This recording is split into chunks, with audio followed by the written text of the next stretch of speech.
दिनों पहले न्यूज़ आए थे।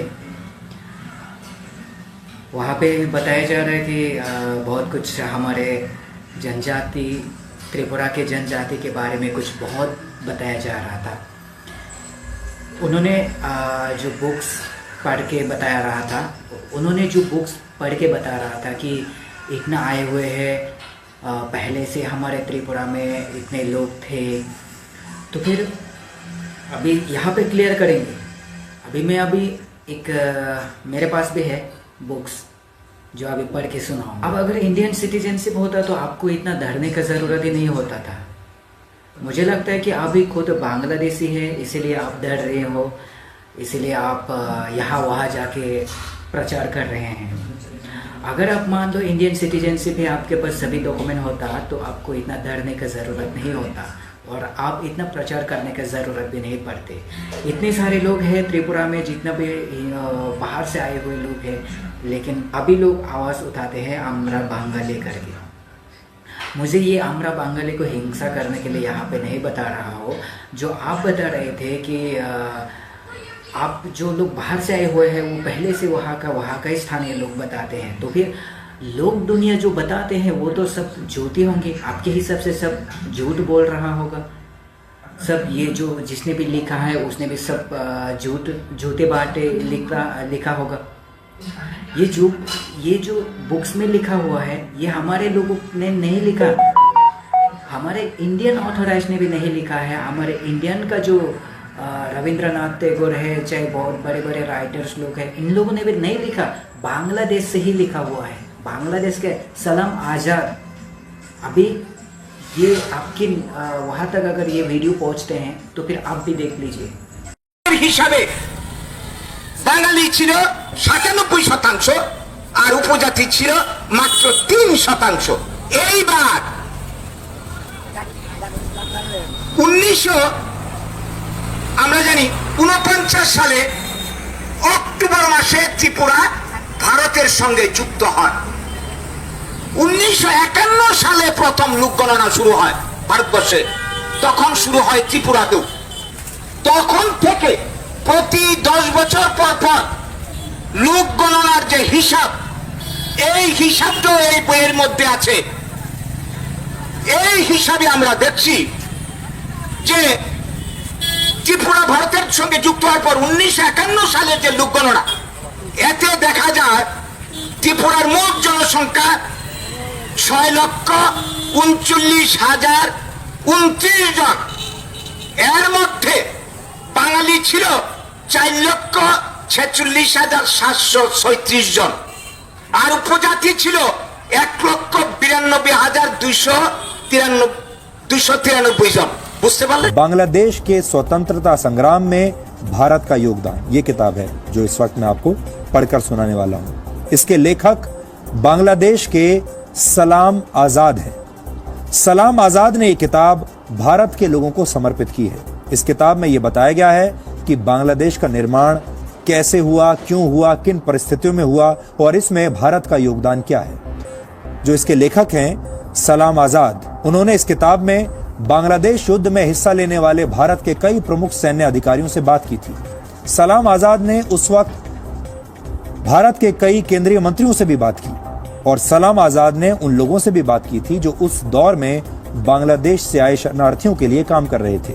ये किताब नेशनल बुक ट्रस्ट द्वारा प्रकाशित है, इसलिए विश्वसनीय है, आप इस पर विश्वास कर सकते हैं। পরবর্তী 10 বছরের যে হিসাবটা 1961 সালে 10 বছর পরবর্তী লোক গণনা হয়, দেখা যাচ্ছে বাঙালি লোক সংখ্যা 11,42,005 জন। উপজাতির সংখ্যা বেড়ে দাঁড়িয়েছে 7,81,935 জন। তার মানে বাঙালিরও সংখ্যা বেড়েছে, উপজাতিরও অনেক সংখ্যাই বেড়েছে। তারপর এইভাবে ধাপে ধাপে সময় কম, আমরা 71 সালের যে হিসাবটা দেখা যায় বাঙালি 15,56,342 জন, উপজাতির সংখ্যা 11,05,798 জন। বুঝা গেল? এইভাবে 81 সালে এসে বাঙালির সংখ্যা दाঁড়িয়েছে 20,53,000। आइए देखते हैं, बैठ मजा आएगा। में 14,16,000 ये वो किताब का पेज नंबर 146 है। इसमें लिखा है 25 मार्च 1971 से भारत में 98,99,305 शरणार्थियों ने भारत में शरण ली। तो आप ऐसे समझिए कि 25 मार्च 1971 को तकरीबन 1 करोड़ शरणार्थियों ने भारत में शरण ली। शाबाश बेटा, बहुत बढ़िया। এইভাবে 91 সাল পর্যন্ত গণনার হিসাব বাঙালি 27,57,205 আর উপজাতি 19,03,860।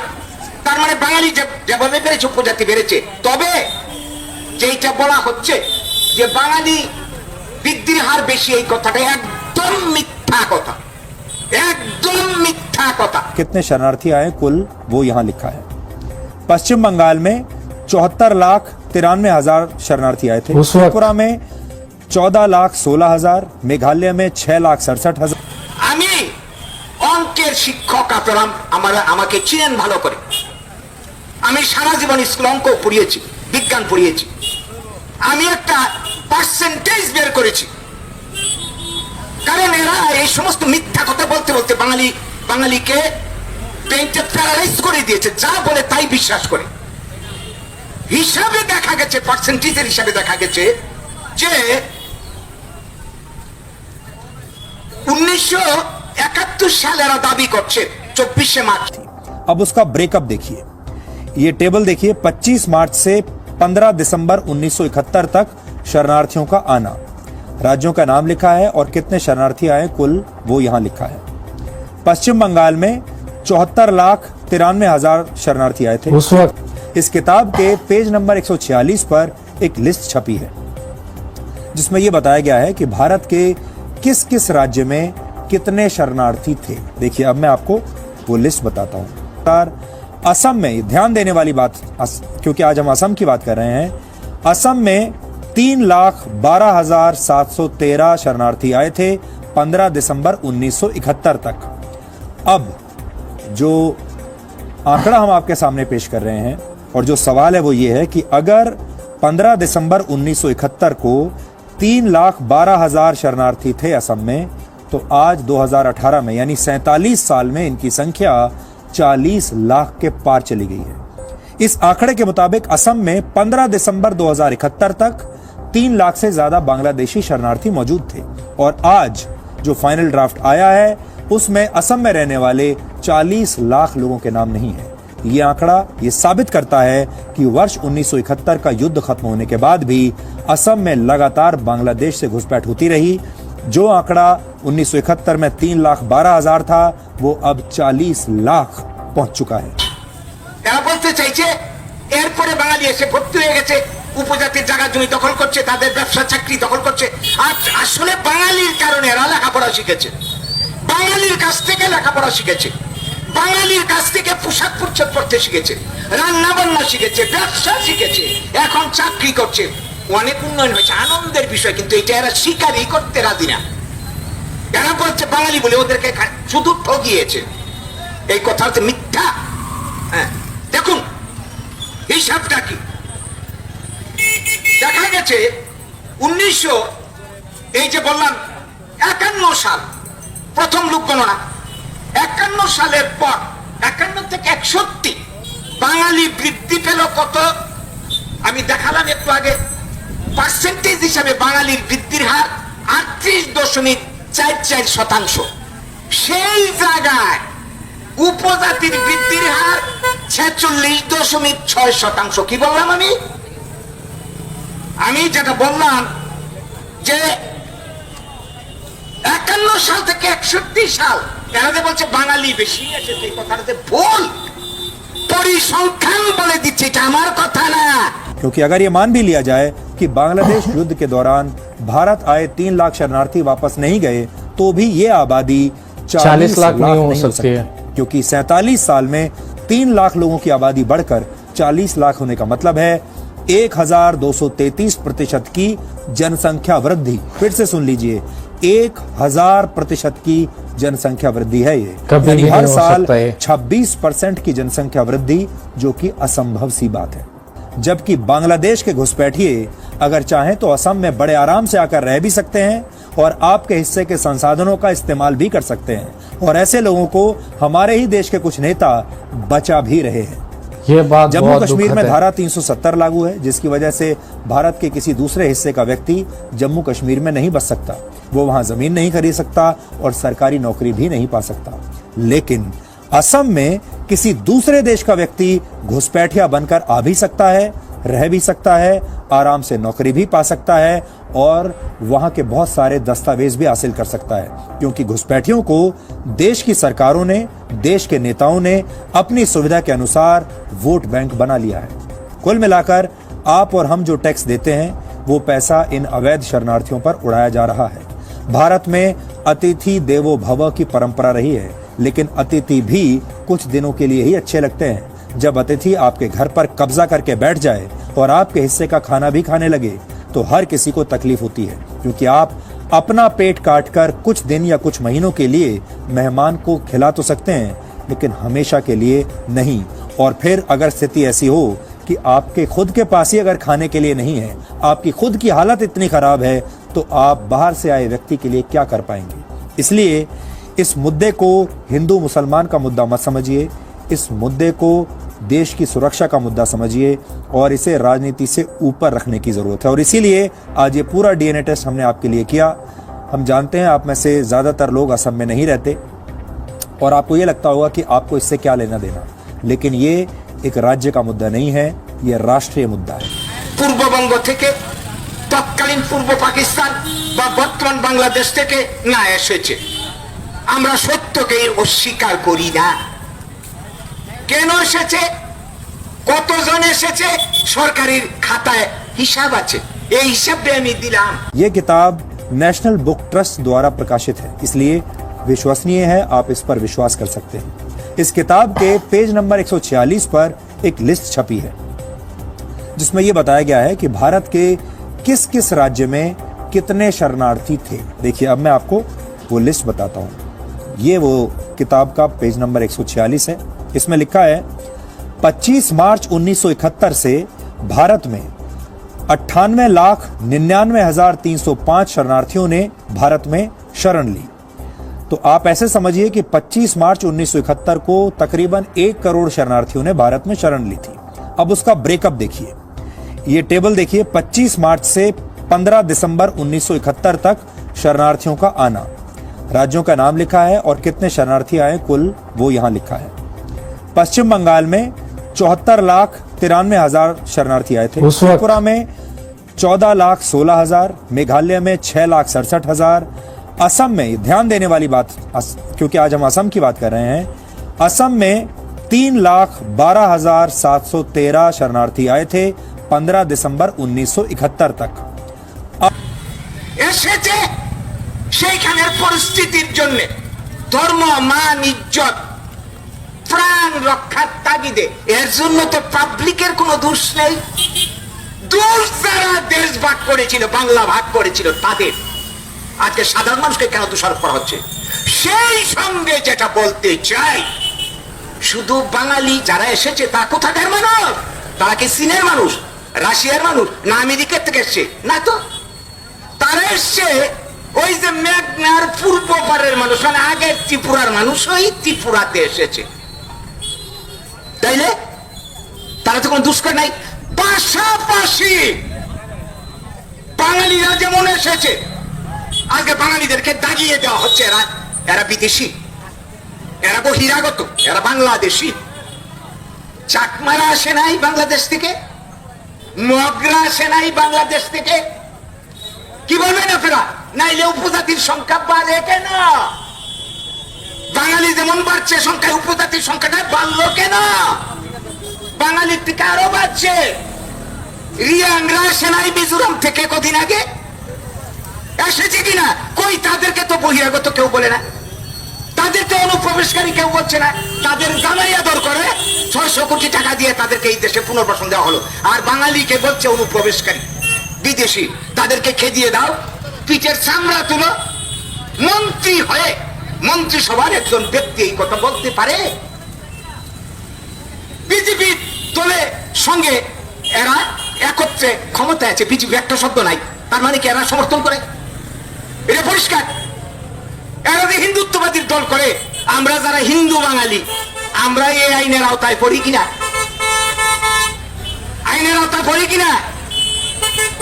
এই যে ওই দিন বললেন ও নিমেষ বাবু যে এখন যারা বাংলাদেশের এই গত কয় মাসের পরিস্থিতির জন্য ধনমান জীবন বাঁচানোর স্বার্থে যারা আসছে তারার কথা না, শুধু 71 সালের পরে যারা আসছে তাদের সবাই অনুপ্রবেশকারী এবং তাদের পিঠের চামড়া তুলে বাংলাদেশে ফেরত পাঠাতে হবে। কি চলছে এগুলি? কি চলছে এগুলি? কি চলছে? কিসের রাজনীতি করি আমরা? किसर पार्टी करी? और ऐसे लोगों को हमारे ही देश के कुछ नेता बचा भी रहे हैं। ये बात जम्मू बहुत कश्मीर दुखद में है। धारा 370 लागू है, जिसकी वजह से भारत के किसी दूसरे हिस्से का व्यक्ति जम्मू कश्मीर में नहीं बस सकता, वो वहां जमीन नहीं खरीद सकता और सरकारी नौकरी भी नहीं पा सकता। भारत में अतिथि देवो भव की परंपरा रही है, लेकिन अतिथि भी कुछ दिनों के लिए ही अच्छे लगते हैं। जब अतिथि आपके घर पर कब्जा करके बैठ जाए और आपके हिस्से का खाना भी खाने लगे तो हर किसी को तकलीफ होती है, क्योंकि आप अपना पेट काटकर कुछ दिन या कुछ महीनों के लिए मेहमान को खिला तो सकते हैं, लेकिन हमेशा के लिए नहीं। और फिर अगर स्थिति ऐसी हो कि आपके खुद के पास ही अगर खाने के लिए नहीं है, आपकी खुद की हालत इतनी खराब है, तो आप बाहर से आए व्यक्ति के लिए क्या कर पाएंगे? इसलिए इस मुद्दे को हिंदू मुसलमान का मुद्दा मत समझिए, इस मुद्दे को देश की सुरक्षा का मुद्दा समझिए और इसे राजनीति से ऊपर रखने की जरूरत है। और इसीलिए आज ये पूरा डीएनए टेस्ट हमने आपके लिए किया। हम जानते हैं आप में से ज्यादातर लोग असम में नहीं रहते और आपको ये लगता होगा कि आपको इससे क्या लेना देना। कुछ महीने किसी को हिंसा करने के लिए ज़रूरत नहीं पड़ते दादा। अगर आप इंडियन सिटीजनशिप होता तो आपको इतना डरने की ज़रूरत नहीं पड़ती। बाकी लोग जैसे चुप रह रहे हैं, आपके पास सही डॉक्यूमेंट होता है तो आपको भी हम नहीं भगाएंगे, आपको हम इंडियन इसमें रखेंगे, कंट्री इंडियन भारत, हमारे भारत में रखेंगे। आप लोगों ने बोला कि आपने जो कहा था, आप कह रहा है कि बंगाली जो लोग हैं उन लोगों ने उपजाति उन लोगों के उपचार किया हुआ है, चाकरी छीना हुआ है, कुछ ना कुछ किया हुआ है, ये बता रहे हैं ना। लेकिन ये सच भी है, ये झूठ नहीं है, ये सच है। आज मैं आपको प्रूफ बताते हैं, इतना लिखकर नहीं बताने वाला, जस्ट आपके साथ बेसिकली बात करेंगे। अगर आप लोगों ने और अत्याचार ही नहीं किया होता तो फिर हमारे जो जनजाति, जो रियांग जाति हो, चाहे कोई भी किसी का भी जाति हो, अगरतला का कैपिटल है, त्रिपुरा का कैपिटल है अगरतला, वहाँ पे लेक चौमनी में जो हमारे लोग फुटपाथ में सब्जियों बेचने जाते हैं, वहाँ पे आप लोग लात मार के वहाँ से हटाया जाता है, मारा जाता है, मारपीट किया जाता है और सभी सब्जियों वगैरह सब उल्टी पलटी कर दिया जाता है। कौन कर रहे हैं? अभी लोग कर रहे हैं ना, हमने तो नहीं किया। वहाँ पे हमने कुछ शब्द भी नहीं बोला। हमारे ज़मीन है त्रिपुरा, हमारे ज़मीन है, हमारे राज्य है, ये भी नहीं बताया हम। ये आप ही लोग खुद करते हैं। ये भी मान के चलो, आप लोगों ने आप बोल रहे कि आप लोग हमारे ऊपर अत्याचार नहीं कर रहे हैं, तो फिर ये क्या चीज़ है? 1980 जो है वहाँ पे दंगा हुआ था, वो किस लिए हुआ था? ये भी तो दुनिया जानते हैं ना कि 1980 में वहाँ पे त्रिपुरा में सिचुएशन क्या हो गया था और किसके ऊपर जुल्म किया गया था। आदिवासियों की जनजाति के ऊपर आप लोगों ने घर तोड़ दिया गया था, जगह छीन लिया गया था, जो मेन एरिया में था वहाँ से हटाया गया, मारपीट किया गया, अत्याचार किया गया, रेप किया गया और जंगलों में भागने लगे। हमारे जो तिपरासा लोग हैं वो पूरा जंगलों में जाना पड़ा, जहाँ पे लाइट नहीं है, बिजली नहीं, जहाँ पे जानवर रहते हैं। अभी भी है, अभी भी दलाई डिस्ट्रिक्ट आपने सुना ही होगा, जहाँ पे अभी भी बम्बू का घर बनाया जाता है, वहाँ पे रह रहे हैं।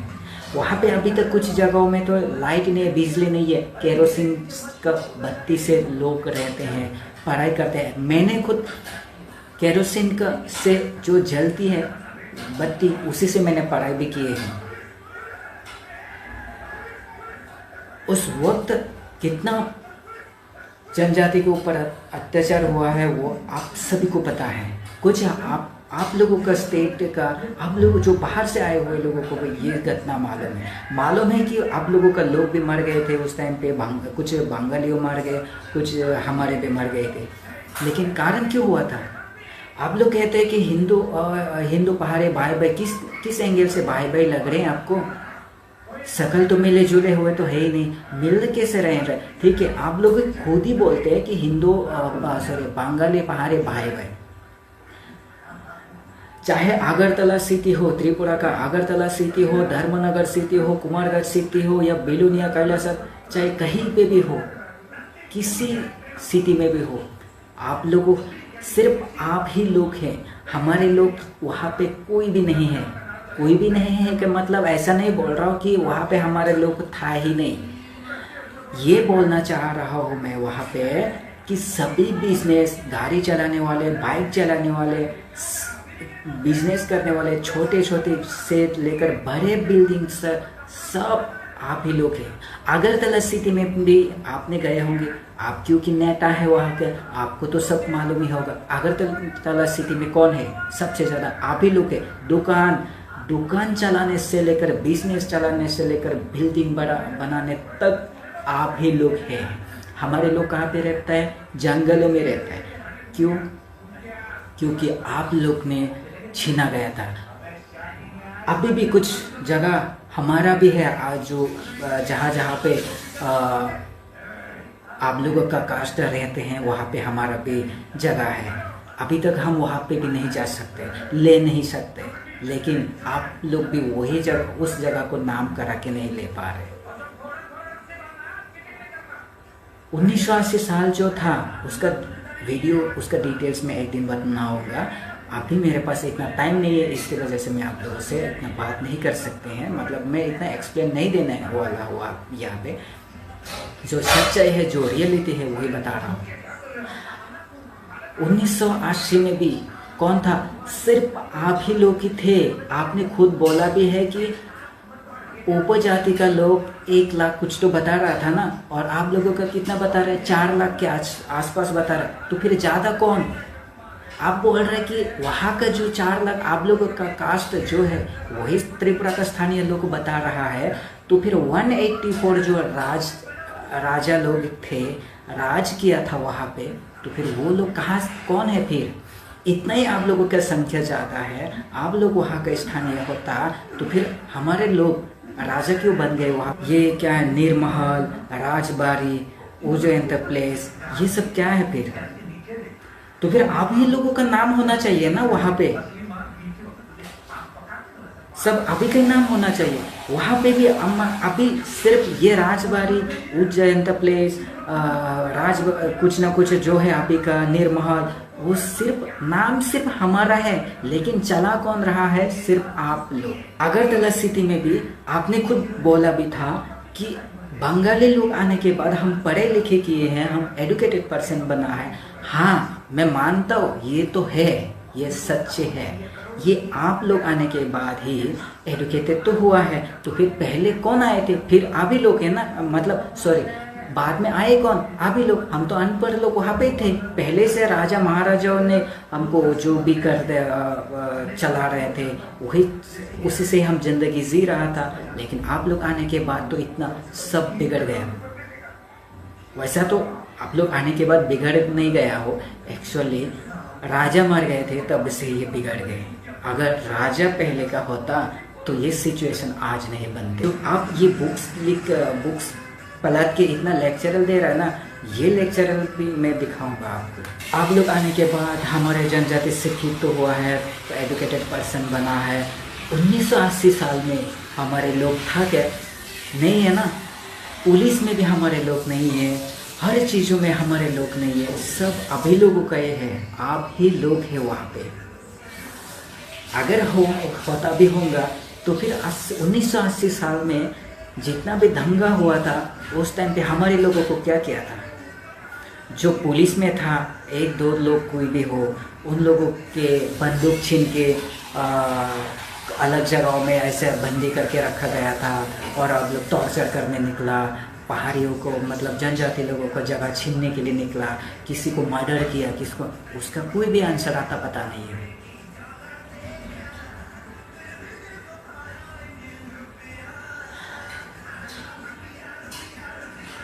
तो ये सिचुएशन करके तो सब लोग, आप लोग तो हमारे हाथों से छीन तो लिया है सब कुछ, हमारे जगह हमारे ज़मीन हो के भी हम अभी आपके हाथ आप से हम पेड़ पकड़ के हमारे मांगे पूरे करो बोलना पड़ रहा है।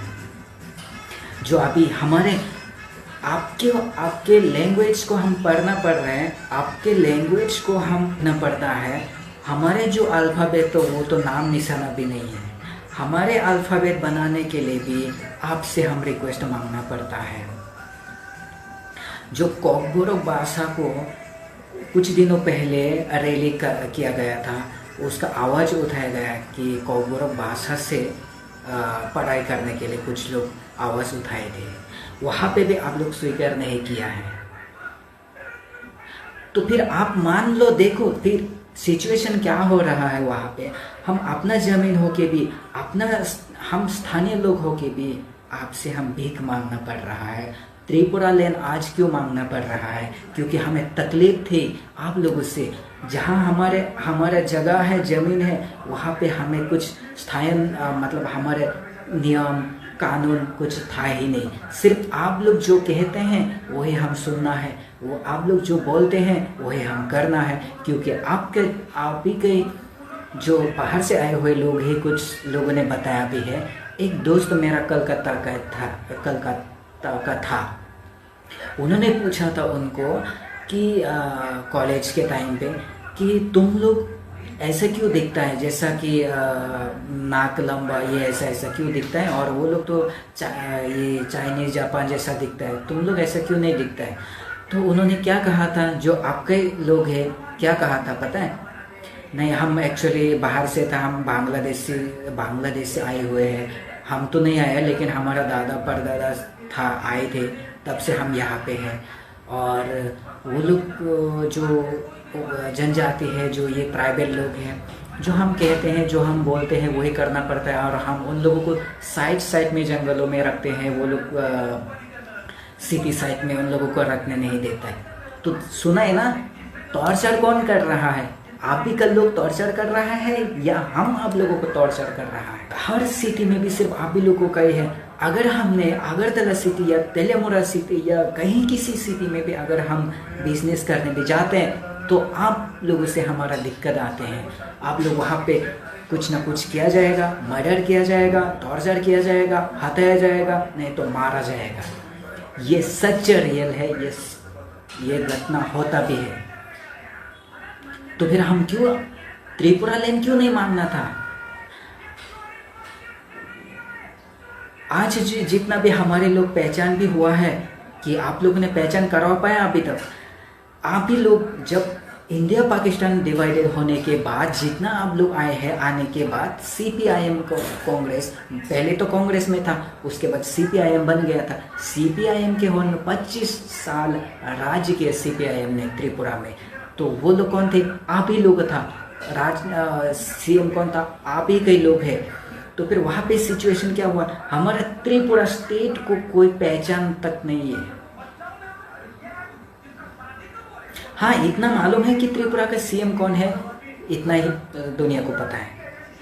और इतना राज्य किया आप लोगों ने 25 साल, तो फिर पहचान क्या दिखाया है? अभी भी थे, अभी कैसे हमको अभी थोड़ा 10% हमको पहचानने लगा है। जो हमारे महाराज प्रद्युत विक्रम जी ने, प्रद्युत किशोर जी ने इतना प्रचार कर करके हमारा थोड़ा सा भी तो पहचान हुआ है।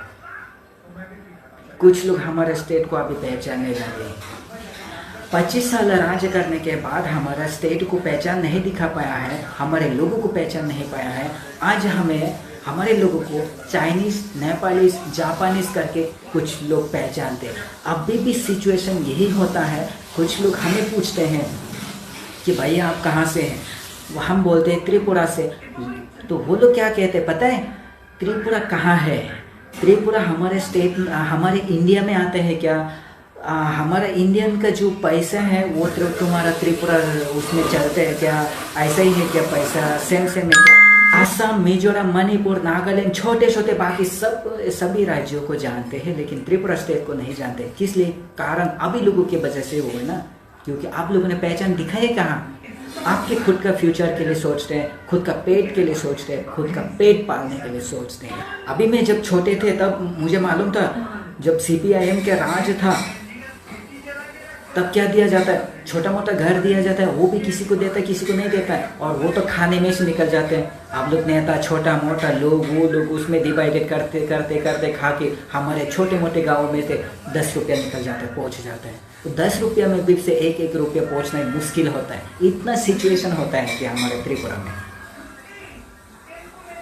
आज भी यही सिचुएशन है। सिर्फ घर उस टाइम पे ठीक है, त्रिपुरा CPIM के समय के बात करूँगा, कितना और कुछ क्या दिया जाता है, छोटे मोटे ढेग ये थाले ये कुछ ना कुछ दिया जाता है, उसी से जिंदगी नहीं होता है। हमारे लोग लकड़ियाँ बेच के अभी भी खाना का पड़ता है। जो हरियाणा जनजाति है, जो डलाई डिस्ट्रिक्ट में जो जंगल में रहते हैं, वो लोग अभी भी जंगलों का फल पत्ते खा के रहते हैं।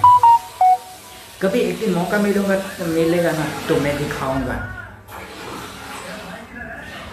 अगर लोग मर भी जाते हैं, कुछ भी हो जाता है, बीमार भी हो जाते हैं, झूला में 4-5 लोग ऐसे कंधे पे उठा के सरकारी हॉस्पिटल में दाखिला करने के लिए लेके जाना पड़ता है। गाड़ियाँ जाते नहीं है, लाइट जाते नहीं है, पानी नहीं रहते हैं वहाँ पे, गंदा पानी पीना पड़ता है, नदियों का पानी पीना पड़ता है, कुआं कूद के पानी पीना पड़ता है, गंदा नालियों से पानी पीना पड़ता है। अभी मैं सब दिखाऊंगा किससे क्या हालात बनाते हैं। इंडिया पाकिस्तान होके कितने साल हो चुका होगा, जो अभी 2025 में नेशनल हाईवे बन रहा है।